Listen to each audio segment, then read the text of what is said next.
Hey folks, keeping with the theme of the last couple of weeks of Corvettes as collectibles, today I'm going to point out some Corvettes that are definitely collectible or on the cusp of collectability, but are a lot more affordable than the ones we've been talking about over the last couple of weeks.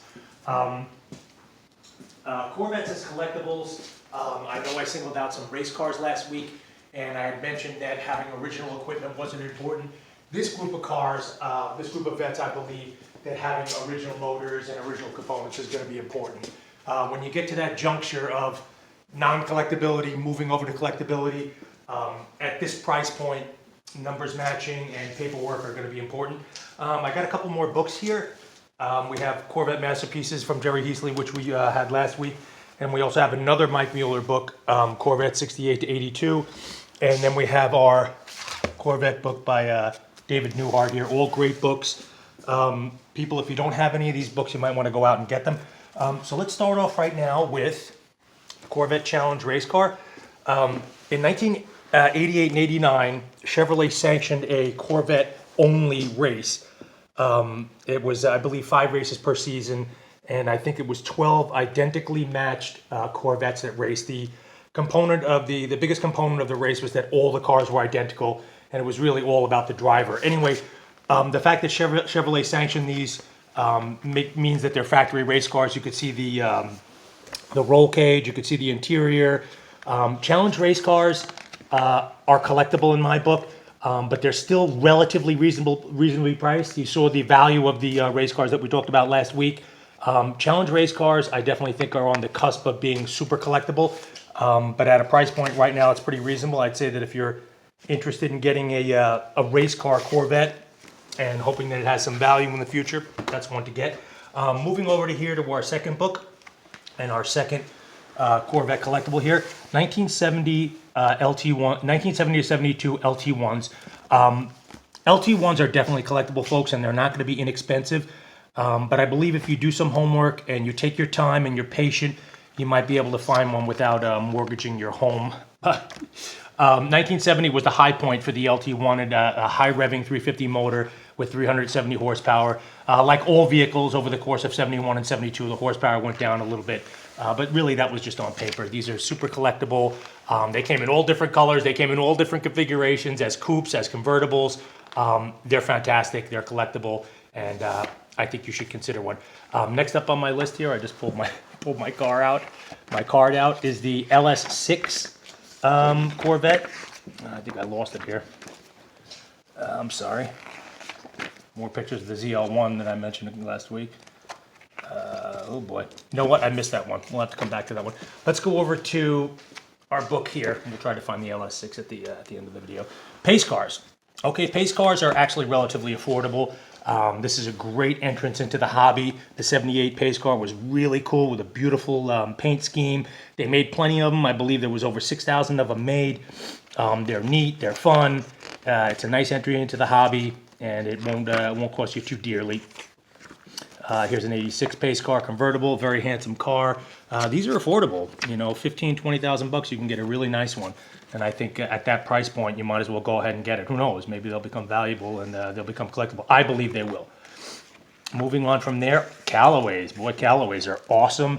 I believe Callaways are already collectible and they're going to be a little expensive. But if you have a little more money, these are cars that you might want to consider.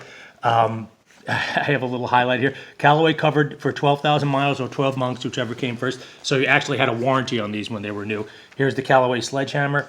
I think I got some more Callaways over here. This is the Callaway Speedster, a back view of the Callaway Sledgehammer.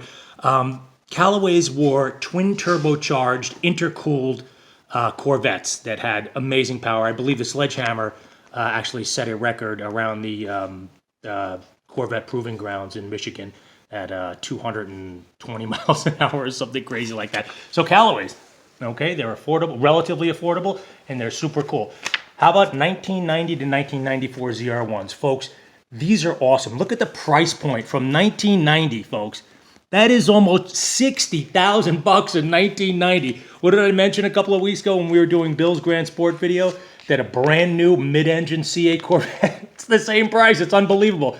These were so special back then, and I believe they're special now, or they're on their way to becoming very special. Beautiful. Awesome wheels. The only Corvette that ever had a 32 valve motor. Look at the good looking motor that is.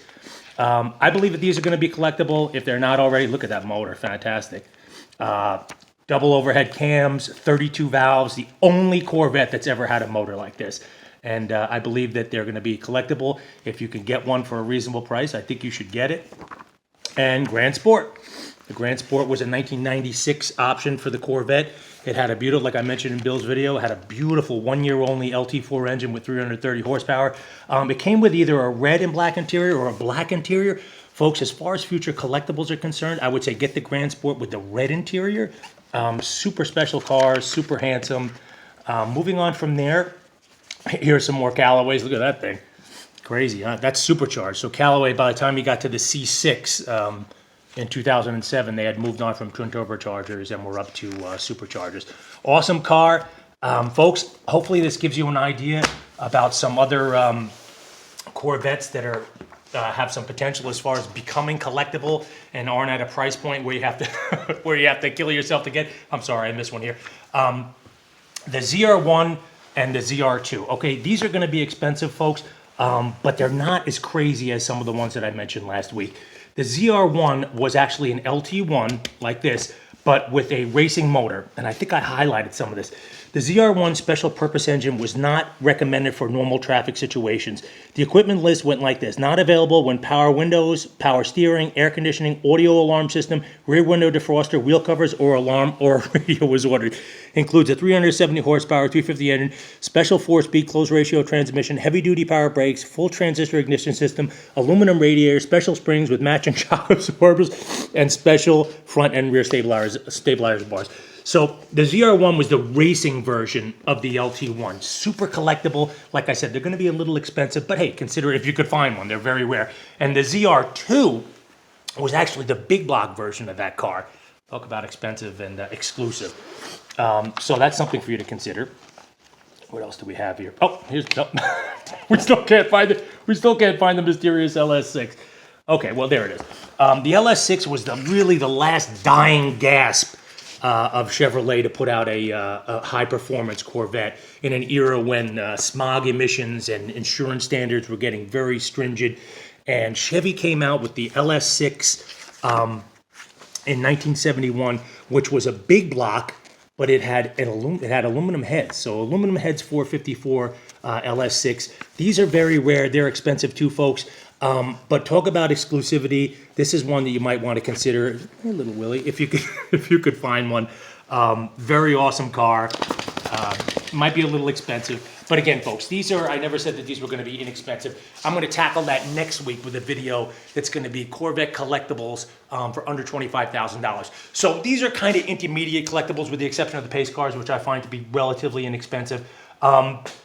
Folks, Corvettes are collectible. I mentioned this last week. I mentioned it the week before. So next week I'm going to do Attainable collectibles, 25 and under. And the week after that, I think I'm going to do something that is going to be buy, hold, and sell. So I'm going to identify some Corvettes that I think you should buy. I'm going to identify some Corvettes that I think you should hold. And I'm going to identify some Corvettes that I think you should sell. This will give you a better understanding of Corvette as a collectible hobby. And I hope you enjoyed the video, folks. I know we stumbled a little there, but I always stumble. That's part of the beauty of it. Have a great weekend. Enjoy your plastic fantastics if you can. I really can't. We got too much snow. But I can look at them, which is fun too. Thank you for watching my videos, folks. I hope you learned something and have a great weekend.